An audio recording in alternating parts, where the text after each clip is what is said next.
Actually सारा विश्व के लिए आठू बड़ काम आ किसी ना এটা হচ্ছে ସବୁଠୁ বড় কাম। धन्यवाद। ଆମେ ସବୁବେଳେ ଯେଉଁ ବ୍ୟସ୍ତ ରହୁଛୁ ମାନସିକ ଅଶାନ୍ତିରେ ରହୁଛୁ ଆମେ ବିଶେଷ କରି ଯେଉଁ ବିପି ପ୍ରୋବ୍ଲେମ୍ ଡାଇବେଟିସ୍ ଏସବୁର ମୂଳ କାରଣ ହେଉଛି ଷ୍ଟ୍ରେସ୍। ଆଉ ଷ୍ଟ୍ରେସ୍ରୁ ମୁକ୍ତି ପାଇବା ସୁସ୍ଥ ହେବାର ସବୁଠୁ ଭଲ ଉପାୟ ହେଉଛି ଶାନ୍ତ ରହିବା ଆଉ ମେଡିଟେସନ୍ରେ ସେଇଟା ସମ୍ଭବ।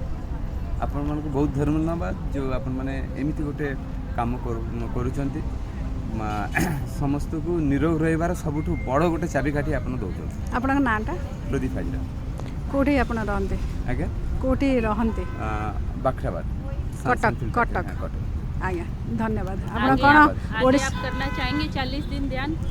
आपन करना आगो तो चाहता हूँ, मुझे थोड़ा सोचना पड़ेगा टाइम टेबल।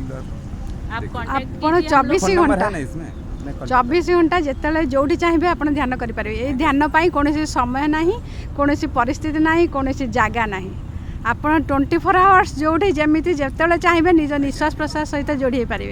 धन्यवाद भाई। Thank you.